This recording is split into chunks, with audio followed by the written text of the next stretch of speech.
started as a beer and scotch festival, but over the years it's grown to be so much more than that. The people taking part in the festival this year, one of them is here with us today. Brian Grant is here to tell us what more to expect out of the festival. Thanks for being with us, Brian. Thanks for having me, my friend. Yeah, you're going to make a few cocktails for us today, but first tell us a bit about how this festival's expanded. It's been going for more than 2 decades now, and it really kind of involves all kinds of different drinks. Yeah, so this is the 22nd anniversary of hopscotch. It's obviously been around for some time. It started out with really a focus on scotch and beers from all over the world, but more and more now we're looking and seeing a lot more local stuff, a lot of local beers, and us being a local distillery presenting our first product, a white rye. Okay, we're doing a white rye drink first. We'll have a little taste of it first. A little taste. So we got to taste it by itself to make sure we're headed in the right direction here. So, cheers. What am I looking for in a white rye? What kind of flavor? So white rye, often it's what's put in a barrel, but we stripped it down a little bit more, so it's much more palatable and easy to mix. But not. We're looking somewhere between like a white dog for whiskey and also a vodka. Woo! It's only new. At 45 ABV, yeah.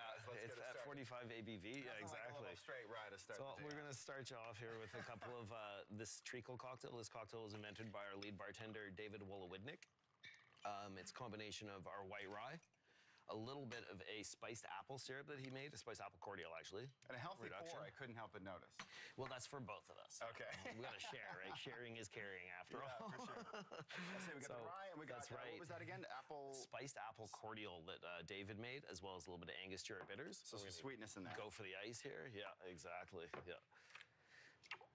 A little bit of sweetness, sweetness balance, and the bitters. So this is really a traditional recipe. The old-fashioned is those 3 components: alcohol, sugar, bitters.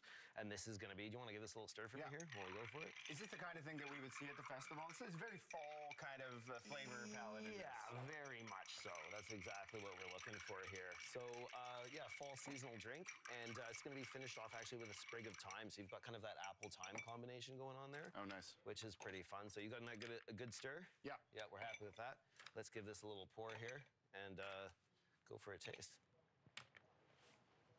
And as we're doing this, so the festival's got different events going on all week long at different bars, and then it sort of wraps up this weekend. Just tell us a little bit more about what we can expect through the week. Yeah, so there's a bunch of satellite events, which is, you can get tickets to that still. They're still available, the masterclass. Oh, we got some photos here. I think this is the final tasting that we would see at the PNA.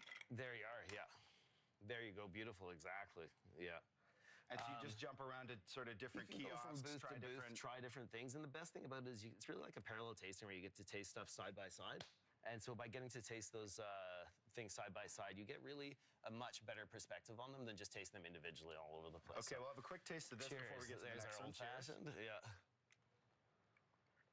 The Resurrection Treacle. Oh, that's really nice. So a nice combination of apple, thyme, and then our white rye. And as you can see, when it was straight, obviously there's a little bit of fire there. But as we've turned into a cocktail, it sort of softened and melted it a little bit. Okay, let's get into our second cocktail here. Is this white rye as well? This is, yeah. So this is the first product we've made. It's the only product we're making right now. We are going to be making a gin coming up in February. And as well as seasonally, we'll be doing some fruit eau de vies. So those eau de vies are apple, pear, peach, raspberry, and those products will be coming out kind of seasonally as we get going really on stuff here. Let's bring in Anne in. She's waiting in the wings for a drink of this. I know she's got that look on her face. Like there you are. Hey, Anne, how you doing today? Good, how are you? Well, I'm doing very well, thank you. Yeah. Taste the next one. Yeah, there you are. So this cocktail is, again, like I said, a variation on Manhattan, and we're going to be looking at just giving this a quick stir here. Do you guys want to help out with that? Yeah. You seem to have mastered this art already. We'll do this. I'll handle this. We are looking for another bartender at Resurrection. Oh, really? So maybe, You're doing pretty good here. Let's put that down here for you. There you are. No, keep swizzling. You're doing great. Yeah. All right, we got to hurry here. There you are. We're almost there. We got a few seconds. Okay, let's finish up. Bing, bang, and let's get to the fun part, which is our flamed orange garnish for this one. There's also an Amarena cherry, beautiful cherries. Brian's going to show us how to garnish this, and it involves fire. Hold on, we're going to... You ready? 1, 2, 3. Whoa! Oh, we made it work. So that's a little scorched oil to finish the cocktail off, and here, these are for you guys. I already had a little sip.